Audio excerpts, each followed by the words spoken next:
আজ পড়ছি প্রথম আলো থেকে আল জাজিরার একটি প্রতিবেদন।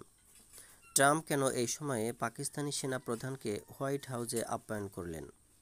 দ্বিতীয়বারের মতো যুক্তরাষ্ট্রের প্রেসিডেন্ট নির্বাচিত হওয়ার পর এ বছরের ৪ মার্চ কংগ্রেসের যৌথ অধিবেশনে প্রথমবারের মতো ভাষণ দেন ডোনাল্ড ট্রাম্প। ওই ভাষণে তিনি একটি চাঞ্চল্যকর তথ্য প্রকাশ করেন। ভাষণে প্রেসিডেন্ট ট্রাম্প ২০২১ সালের আগস্টে কাবুল বিমানবন্দরে ঘটে যাওয়া ভয়াবহ অ্যাবিগেট বোমা হামলার কথা উল্লেখ করে বলেন, ওই ঘটনার হোতাকে গ্রেপ্তার করা হয়েছে। তালেবানের ক্ষমতা দখলের পর যখন হাজার হাজার আফগান পালিয়ে যাওয়ার চেষ্টা করেছিলেন, তখন বিমানবন্দরের অ্যাবিগেটে ওই হামলা চালানো হয়। এই অভিযুক্তকে গ্রেপ্তারে পাকিস্তানকে কৃতিত্ব দিয়ে প্রেসিডেন্ট ট্রাম্প বলেছিলেন, এই দানবকে গ্রেপ্তার করতে সাহায্য করায় আমি বিশেষ করে পাকিস্তান সরকারকে ধন্যবাদ জানাতে চাই। এর প্রায় ৩.৫ মাস পরে বুধবার পাকিস্তানের সেনাপ্রধান আসিফ মুনিরকে হোয়াইট হাউসে মধ্যাহ্নভোজে আপ্যায়ন করলেন ডোনাল্ড ট্রাম্প। এই প্রথম একজন মার্কিন প্রেসিডেন্ট পাকিস্তানের কোনো সেনাপ্রধানকে আতিথ্য দিলেন, যিনি দেশটির রাষ্ট্রপ্রধান নন। আসিম মুনির ৫ দিনের সফরে যুক্তরাষ্ট্র গেছেন। এই দেশটি যুক্তরাষ্ট্রকে মিথ্যা আর প্রতারণা ছাড়া কিছুই দেয়নি এবং এটি সন্ত্রাসীদের নিরাপদ আশ্রয়স্থল হিসেবে ৭ বছর আগে অভিযোগ করেছিলেন ট্রাম্প। আর তার পূর্বসূরি জো বাইডেন এই দেশটিকে সবচেয়ে বিপজ্জনক দেশগুলোর একটি বলে মন্তব্য করেছিলেন। সেই দেশের প্রতি ট্রাম্পের এই মনোভাব একটি নাটকীয় পরিবর্তন।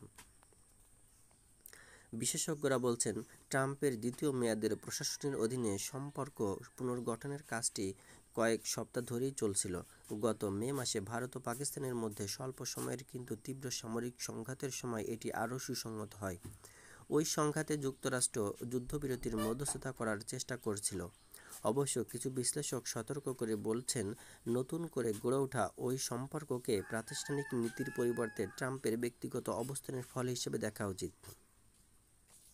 মিডল ইস্ট ইনস্টিটিউটের জ্যেষ্ঠ ফেলো মারভিন ওয়েনবাইম বলেন, আমরা এমন একটি প্রশাসনের সঙ্গে কাজ করছি যারা প্রতি ঘন্টায় তাদের সুর পাল্টায়। এখানে নিয়ম নীতি বলে কিছুই নেই। মারভিন আরও বলেন, এই মুহূর্তে যুক্তরাষ্ট্রের কোনো আগ্রহ নেই বলেছে তো পরের মিনিটেই অগ্রাধিকার দ্রুতই পরিবর্তন হচ্ছে। আপনি এমন একটি প্রশাসনের সঙ্গে কাজ করছেন যেটি অস্থির এবং ব্যক্তি নিয়ন্ত্রিত। এটি প্রথাগত মার্কিন রাষ্ট্রনীতির সঙ্গে সঙ্গতিপূর্ণ নয়। তবে অন্যরা বলছেন, আসিম মুনিরকে ট্রাম্পের আতিথ্য জানানোর এই দৃষ্টিভঙ্গির তাৎপর্য রয়েছে। সিটি ইউনিভার্সিটি অফ নিউ ইয়র্কের ডিস্টিংগুইশড লেকচারার রাজা আহমেদ রুমি বলেন, পাকিস্তানের সেনাপ্রধানকে ট্রাম্পের মধ্যাহ্নভোজের আমন্ত্রণ কেবল প্রোটোকল ভঙ্গই নয়, এটি প্রোটোকলকে নতুনভাবে সংজ্ঞায়িত করছে।